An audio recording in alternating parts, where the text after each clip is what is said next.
Our speaker tonight was a shy little boy who avoided talking to strangers by walking inside to the safety of his mom's wraparound skirt.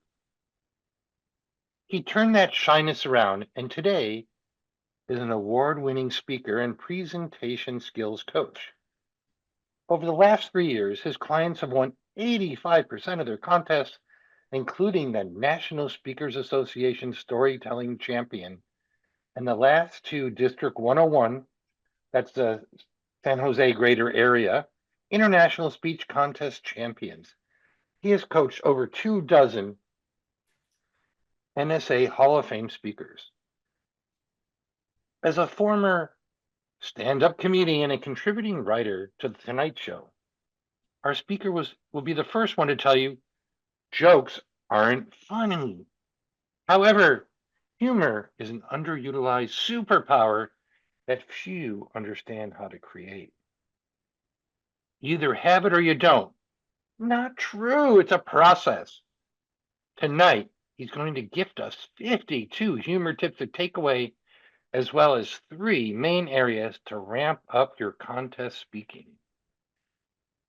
He has also scheduled an office hour this Friday for anyone that wants to take a deeper dive on tonight's discussion and is willing to do a 15-minute deep dive with anyone who wants input on their contest speech. Like, wow. Please welcome tonight's speaker, Ray Egan. And Tucker's here too. Got to say that. But wow, Michael, you made me sound so good. That's amazing. There's no pressure now. I think what we've learned I think we can all agree that Al should be a little more enthusiastic when he speaks. Maybe ratchet up just a little bit with that. So while Al was speaking, here's what I did. I bought a hybrid car. I went through and had to redo my entire speech with AI. And when I asked to redo my speech, they said, you don't need AI, you need Ray-I. So just do what you do, Ray. And on top of that, I realized that I've got to keep Al happy because he has many guns. So that's my focus tonight. I'm moving forward. It's my favorite time of year. It is contest season, January. I love it, where dreams are up high in the air, and by March, they're crashing down to the ground. And we're going to talk about that today. So it's going to be a fantastic thing. Do you remember your first contest? Did it go well? Did you, Paul? Good. If you guys can put in the chat, where did you guys finish in your very first contest? Put that in there, because I'm sure there's some good ones. There's some bad ones. If we had Craig Valentine, he would say, I won the world championship of public speaking. But there's so many people out there trying to do that. What do we got here? Tucker coaches very, very well. Thank you. Humor contest, went to district, lost to Ralph. Okay. Second place out of 4 in District 12. Provided a test speech that went well. Second place at area. So the very first time I joined Toastmasters in like 1886, I think. There were like hang cranks on the horses, and Tucker was just a young lad back then. But I remember I went to district in my very first contest, and I knew I would lose because I didn't know the rules. And so what I decided to do is the reason I joined Toastmasters is I used to do stand-up comedy, and I lost the ability to hold the audience in the palm of my hand right away. I was working at a company and doing these things and speaking. So I joined Toastmasters, and I wanted to get that back. And I went to the district finals, 400 people at this district final. And that's when it came back. And I was having a good time. People were laughing. They're having a good time. I paused at this one thing that was funny, but nobody laughed. And I put my hand on my hip and I looked at them, and everybody just started laughing. I'm going, this is so great. And then I looked up and the red card was there. And I still had 2 minutes to go. I'm like, oh, I'm in a little bit of trouble right now. So I ended it quickly, and I finished 3rd place. And they said, well, you didn't win because you didn't finish your story. That's okay. So next year, here's what I did. I am going to go to a judge's seminar with the chief judge of the entire district, and he'll explain to me the rules so I can win a Toastmaster contest. And when I went to that thing, I heard the chief judge give all the things that you're supposed to do in a contest and then say, but I don't do that. I have my own way of keeping score. And that's where I know that Toastmasters is a little unique if you're trying to win a contest. And thank God that Roger that has a cat trying to challenge Tucker. I think we got a challenge going on. We got a world championship of cats going on here, and that's fantastic. But here's the thing. If right now you're thinking about doing a contest and you're thinking about writing a speech for this year's contest, here's what I suggest you do. Stop and take that speech that you're thinking about right now and write it for next year. Because most speeches that win district contests are probably at least a year in the making. At least a year in the making. Now, what you should do to make the most time out of your year is be the ballot counter at every single contest you can. Because then you'll see the craziness that goes on in people's heads while they judge. Because realize you're not dealing with professional judges. You are dealing with Ed from Yountville, who has a lime green coat, who's been a Toastmaster for 57 years, and believes that you have to say Mr. Toastmaster, fellow Toastmaster in every single thing you do. Now, hopefully none of you believe that here, but there's a lot of old beliefs in Toastmasters. I come from District 1, which the average age of District 1 is 55.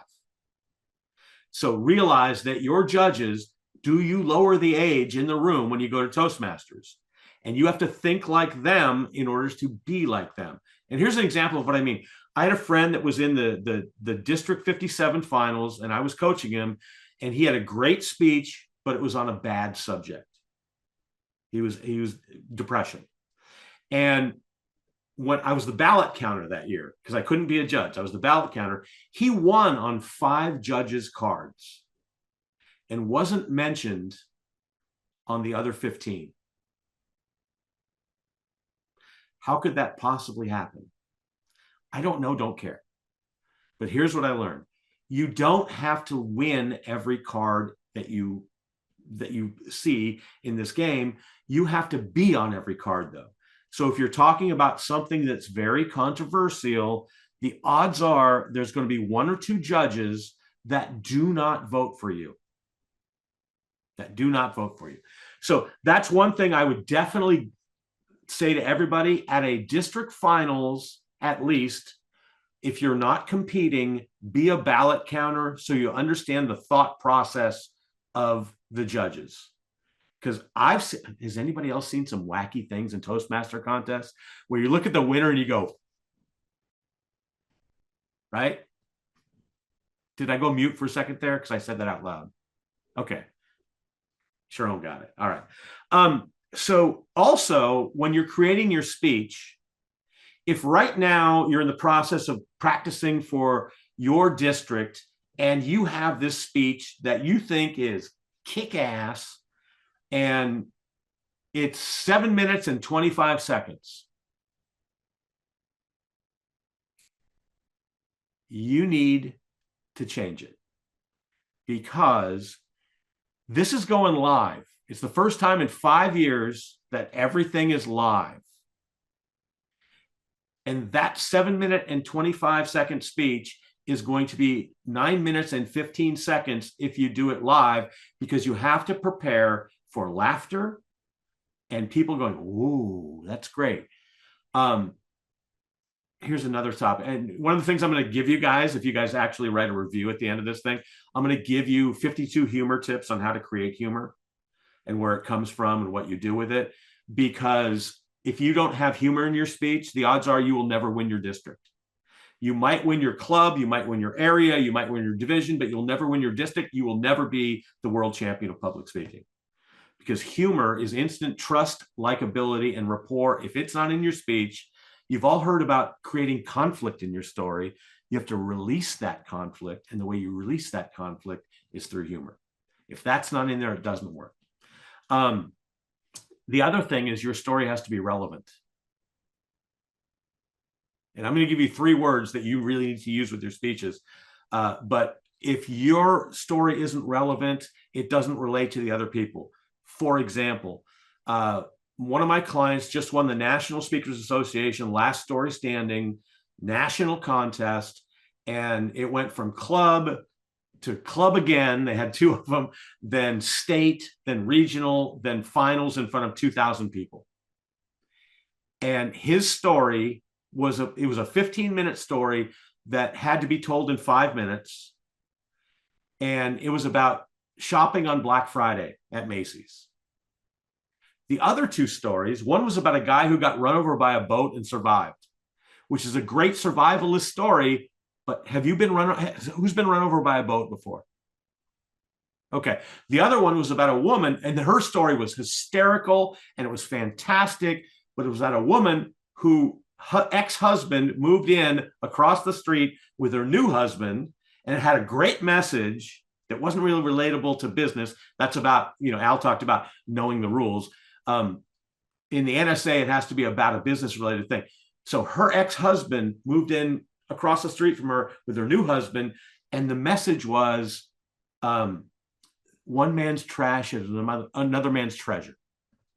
Great thing. And it was funny as hell, but it wasn't relatable. So whatever it is, whatever story you have, it's got to be relatable. So start early, be a ballot counter. When it comes to contest time, here's a key thing that is like a ninja trick that very few people use. Your intro is defined. It has to be name, speech title, name. Can you take that intro and weaponize it? Can you make it work for you? One example, does anybody remember Aaron Beverly, who's a past world champion? But before that, he came in 2nd place. And the reason he came in 2nd place, the speech was not great. It was very good, but it wasn't great. He came in 2nd place because of the intro. It was a 57-word intro that was so long, and it was about the brevity of speaking. And it resonated so well with the audience, especially because there was a guy that English was his 2nd language, and he had a hard time saying it. So it made it even funnier. And the speech was good. It was very Toastmastery, but it was good. It was not enough to be the 2nd place speech, but that intro got on the speech. Now, I'll give you an example of weaponizing without doing a 57-word intro. I had a speech about my dad who turned 75 and volunteered in an old folks retirement home because he wanted to be known as the young, cute one. And that was kind of a message in the speech. So the speech title was, Is the Young Cute One? Ray Egan, is the young cute one? Is the young cute one Ray Egan? So laughter before I even walk out, and it gives me the way to throw away the Mr. Toastmaster, fellow Toastmaster line. I go, thank you, Madam Toastmaster, for asking, but I'll get to that. And then I began my speech. So that intro of yours, do not just hope, destiny, fate. Make it work for you. It takes a little work, but make it work for you. That's a very, very important thing. You have to realize that when you speak, there's only one reason to speak. If you talk to your spouse, there's one reason to speak. If you talk to a stranger, there's one reason to speak. If you talk to a coworker, there's one reason to speak. And the reason I'm taking is from JFK. It's to change the world. And every time you speak to someone, you want them to do something differently than they're doing right now. Or you want them to come with you to something that you want to do. you have to have such clarity on your speech, such clarity in your communication. If you did this with every bit of communication, you would be one of the most amazing people on the planet. I mean, think about it. If you talk to somebody you've never met before and you're interested, and it's like you go, wow, I'd like to meet that person. Well, you want them to bring them closer to you. If you compliment somebody, you just change their world. If you change their world with a compliment, they smile, they just change your world. So when you speak, you got to realize when you open your mouth, you have to change the world, especially in a contest like this.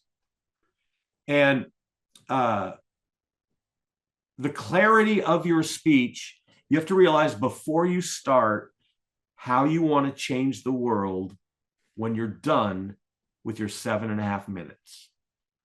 And you have to have the extreme clarity behind that you can say in probably 5 words or less. Now, don't worry about if you don't have that now. That you have to get between now and August, whenever they have the World Championship. Because if you don't do that, you have to fiercely work at that. That's your editing tool. One of my speeches that I competed with years ago, don't look up to your heroes, look into them. Anything that did not relate to looking up to heroes or into heroes got tossed out. When you have humor, one of the ways that really kills speeches and kills things is you throw in a joke because it's funny. Well, you just killed your speech. The humor has to relate to whatever you're talking to.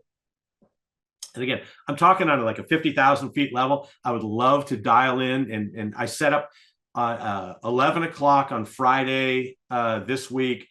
I have a office hour for anybody that's here today that wants to talk specifically about these questions. More than happy to do it. I'll also put a link in something where you can sit down and talk to me about your speech and what you're doing with that. That'd be fantastic to do. So 3 words I want to give you. One is clarify. This is every communication you have. Clarify. What do you want to change with what you're saying? And be able to say that in 5 words or less, maybe 10. Because if you can't do that, how's the audience going to understand what you're trying to do? It's got to be that clear. And that's why it takes a year to get a contest speech down. The second thing is simplify. And with simplify, I used to do stand up, and I'd run into all these people. And Seinfeld once said that if you take a joke that's 8 words long and you turn it into 5, and it takes you 3 hours to do it, it was worth it. So when I think of simplify, I take those numbers and I throw them in a different thing. Whatever it is you're about to tell me in 8 words, give it to me in 3. That's what you have to do with your speech. The process is messy. You can dump and have like a 1,500 word speech. But now you have to take the things out that don't apply. And you have to take the words out that don't apply. One of the things that doesn't work is when you use words that are wishy-washy. Things like, I think. Maybe. Take a stance. Everything you say takes a stance. In a contest speech, everything you say takes a stance. Do not make it wishy-washy. Also, you have to take out anything that confuses people. Now, here's an example of what confuses people. I was sitting in a meeting, and the speaker said, we're going to have results for Q3.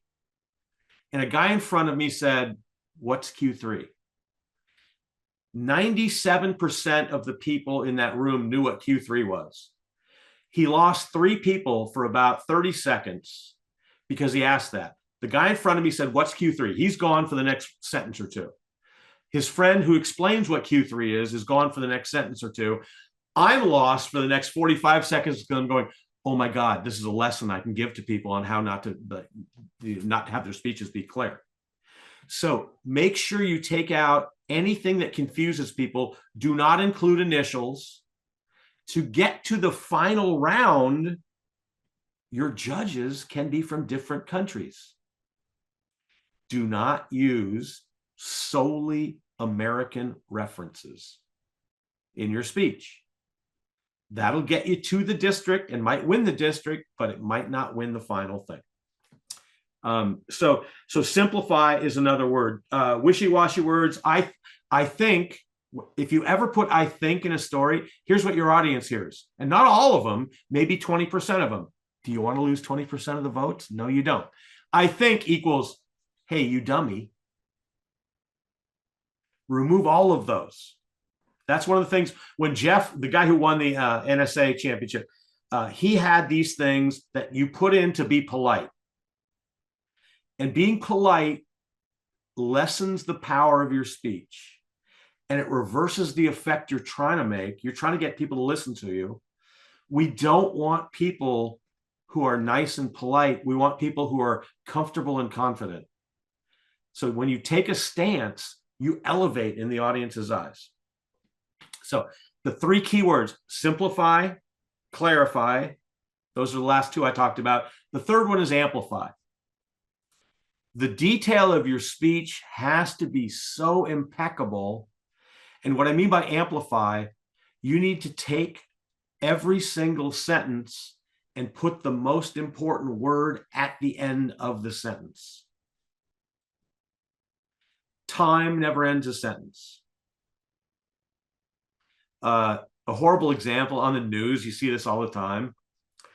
You know, Tom Brokaw used to say, oh, at Harvard University, the president spoke about the economy and it was wonderful and things were going up next Tuesday. Well, the most important word is not next Tuesday. This Tuesday at Harvard University, the president predicted a greater economy. Put the most important thing at the end of the sentence. This comes straight from stand-up comedy. When you tell a joke, you put the punch at the end of the sentence and you don't talk after it. It's the same thing with speaking. The most important word goes at the end of the sentence. You don't talk after it. If you do that, if that's the only thing you get out of tonight, putting the most important word at the end of the sentence, you will double and triple the impact of every speech you make in the future. It is that powerful. It's worked so many times with so many people. It's one of the favorite things to do. You end with impact. The other thing that, three things that get you really the lean in factor from your audience. Look at terms of curiosity. If you create curiosity, the audience will keep listening to you. Your first line of your sentence, the first line of your speech is prime real estate. Don't waste it. What's wasting it? Mr. Toastmaster, fellow Toastmasters, honored guests. What's wasting it? Thank you so much for having me here today. What's wasting it? I'm so honored to be in a group like you. What's wasting it? Anything other than something that is impactful and takes people in the direction you want to go. There's about a million different ways to create these things. And what I'd love to be able to sit down and talk with each and every one of you. Here's what I want to do right now. I threw a bunch of things out there. I want some feedback on what you thought, because when I do these things, I like to make them better for the next time. And so if I can share my screen for a second, I've got a link that you can go kind of write down the review. And when you write down the review, they'll send you 52 humor tips. It'll also send you a link to my calendar so you can schedule 15 minutes. We can go over your speech. If you do that, then I'll have your email address and I'll send you the link to the office hour on Friday. Are you okay with that? Okay. So if I can share my screen, I will do that. And I don't know how much time I have left. I kind of wasn't paying attention to that. Well, you got plenty of time. Oh, I do? Okay. How much time do I have? So go ahead and fill this thing out. Just scan the QR code, or you put in that. I'll put it in the chat for those of you that are are alive and sitting there. Some of you are done fast, some of you are done slow. Let's anybody have some questions? Raise your hand, we'll talk. And I guess the home office would have to stand up and ask questions. Live from the home office. Any questions about anything? Because I'll talk about something else if you don't. Yeah, Michael. So, Ray,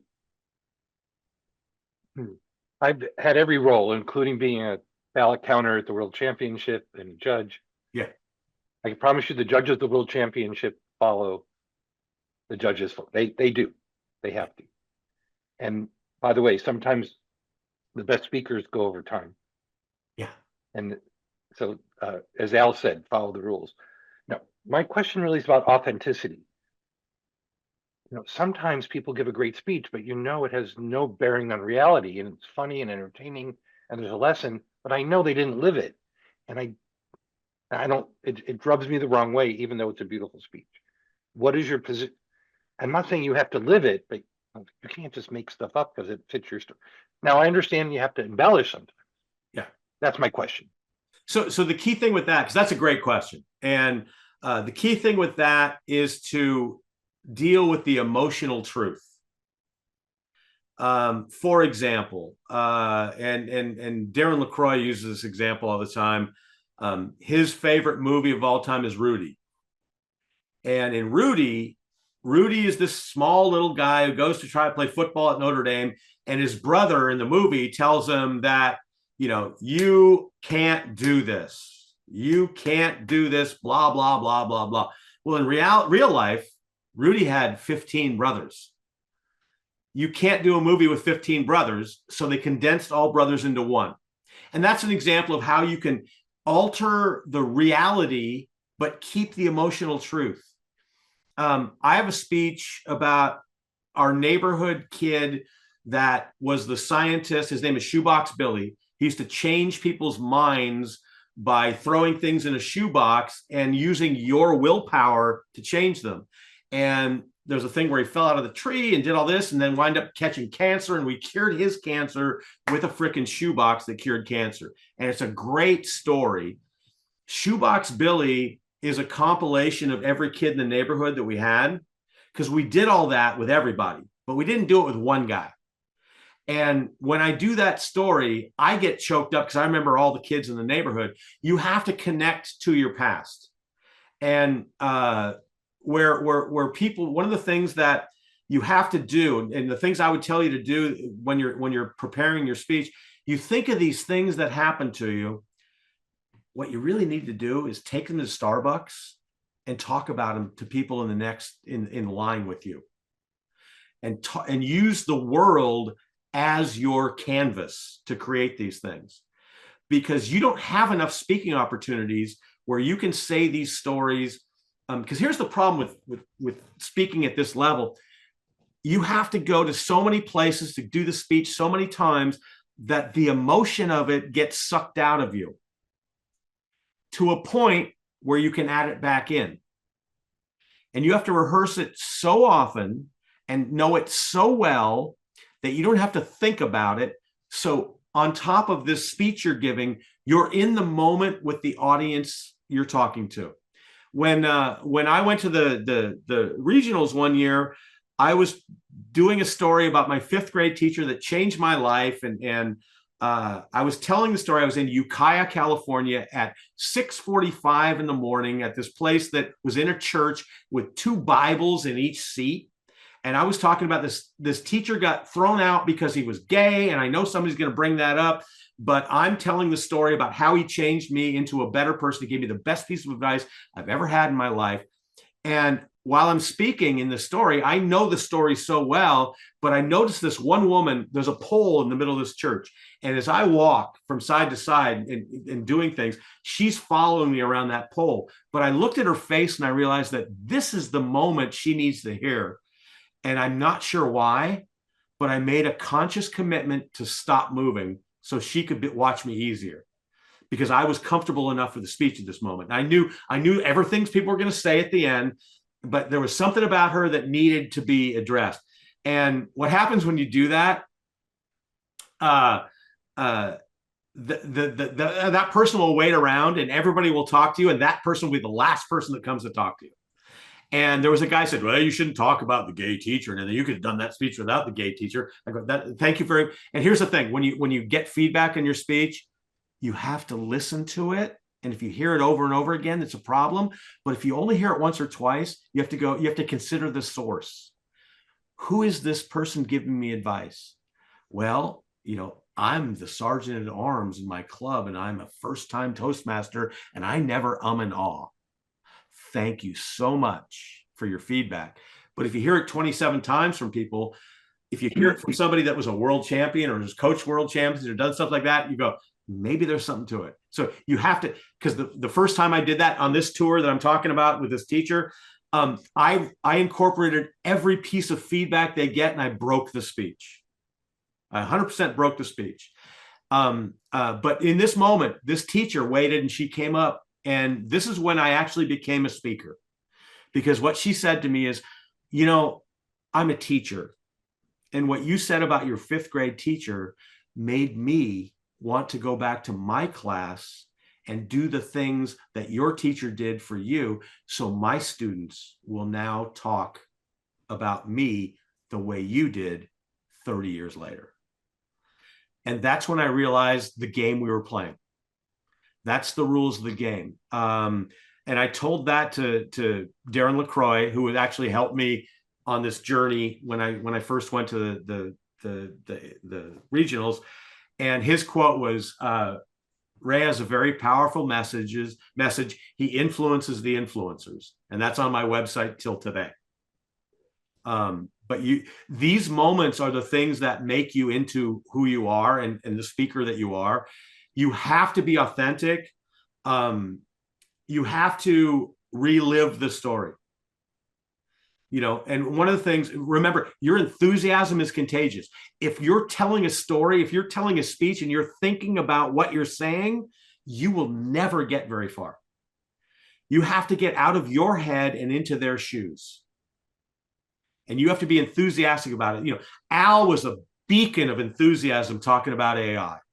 Do you think he likes AI? I don't know Al, but I know what he likes now. And can you tell that I like to talk about speaking? 100% And that's the passion you have to bring with your speech. You also have to have humor in it. You also have to understand how that works. Humor is the best kept secret in the world. It is an untapped weapon that you need to use in your speeches. You do not throw jokes in your story. You uncover the things that are funny that make it happen. You've got to, it has to fit the phrase, the thing that you need as the foundation of your story. What do you want the world to change in 5 words or less because you're telling the story right now? Right now, if I can take somebody in here and take them to the next step, that is why I do this. Roger. Roger Wilco, Ray. Yeah. I speak at 105 words a minute currently when I'm doing talks. Somebody said you should go 92. Do you have an opinion? No, because here's the thing. I talk at 220 or 30 or 40. Right? Now, you don't. If I were in a contest, I would speak much slower because you have to give people time to reflect. People only hear your message in times of reflection. So you have to pause long enough for them to listen. And what we tend to do is take a 9-minute speech and fit it in 7.5. What you should do is take a 5-minute speech and do it in 7.5. And 105, 92, one of my clients, one of the District 101 champions, if she goes over 100 words a minute, you can't understand her. And what she says gets lost. So that's different. And here's the thing. She went from being English as a second language, very hard to understand, to district champion. And my favorite testimony of all time, I learned more in 6 months with Ray than I did in 6 years with Toastmasters. The enthusiastic AI. Come to Ray Eye, Al. Let's go. I'll yield for now. I'll have another question in a moment if you run out. Okay. All right. So Ray, I think you dashed my dreams today because you said you have to be funny. My kids have told me 100 times, you're not funny. Stop trying to be funny. Do you think everybody can be funny? Yes. And I actually have a program called the Humor Algorithm, which actually teaches it. It is a process. It's not a gift.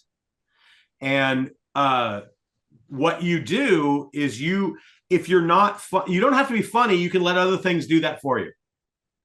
So I had a woman come to me after a presentation where I said, I'll take 15 minutes and I'll turn anything you said into something that's funny. And she goes, I work for OSHA and I give OSHA presentations. I have 400 slides and I can't take any out. And I'm like, okay, can you put any in? She goes, yes, I can. Come meet with me. Bring your family vacation photos. So what she did is she took her husband, Carl, and in every 5 slides, I told her to put in, the OSHA syndrome, blah, blah, blah, this, that, and the other thing. And this is my husband, Carl, on Maui. Now, back to OSHA. We're talking about this 10 slides later. And this is my husband, Carl, in Fiji. And every 5th slide was a picture of Carl. And then about 10 or 15 of those segments of 5, I said, don't put one in and watch what happens. When she didn't put one in, somebody raised their hand and said, aren't we supposed to be seeing Carl right about now?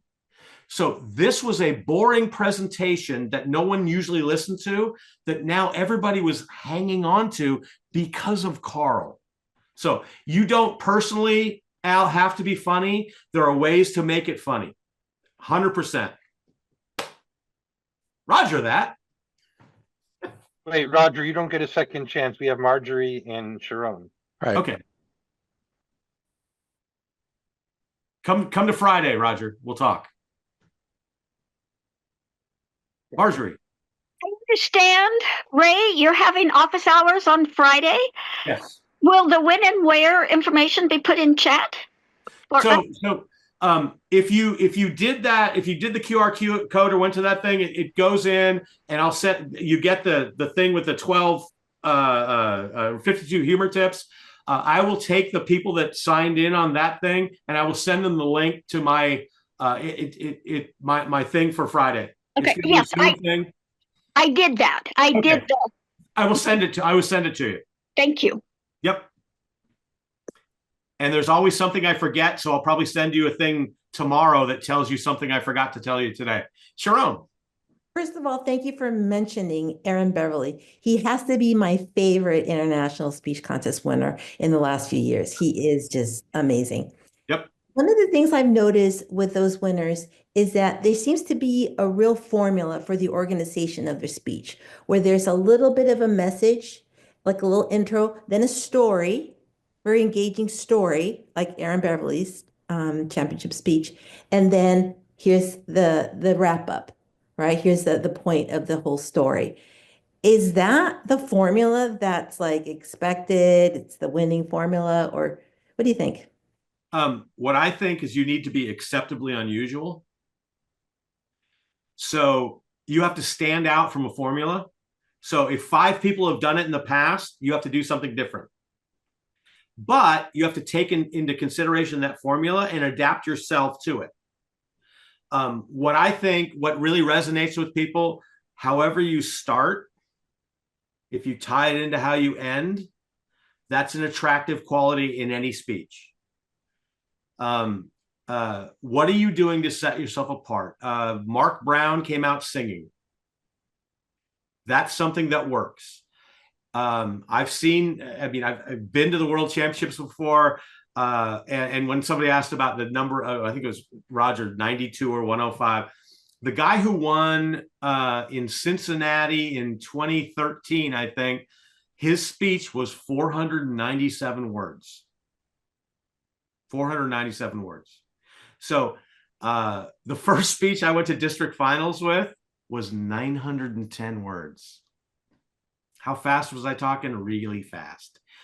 You have to write for the finals, not for your club. I write stuff and I go, okay, this is going to work in front of 300 people. And remember, we're going live. People have lost 5 years of live entertainment skills. And if you haven't done that, one of my clients that won her district, I had to walk her through what it was like to be live in front of a group and act what you're doing. So here's the thing about like with Zoom and these meetings, these things are trust features. Your hands show trust. People trust seeing your hands. So during COVID, I have learned to talk with my hands higher than I did before. But with COVID, most people talk down here. With COVID, what I noticed, District 101 had a contest that was live. The finals were live before they did the whole videotape thing. And nobody in that contest moved except my client, because I knew that was coming, because they were used to being on Zoom. You're not on Zoom anymore. You're live. So Ray, we need to wrap up. Okay. And sorry, Roger. So Totally I will, okay. I will have the link for that. I will I'll look what it is and put it in the chat while we're still, because I know there's another speaker. But thank you for allowing me to do this and kind of vent and talk about something that I love. It was great to follow Al, because I'm going, oh my God, he's enthusiastic. I hope I can be at least that enthusiastic. But it's been great. Thanks for having me. And I'm glad you guys aren't in the fire. So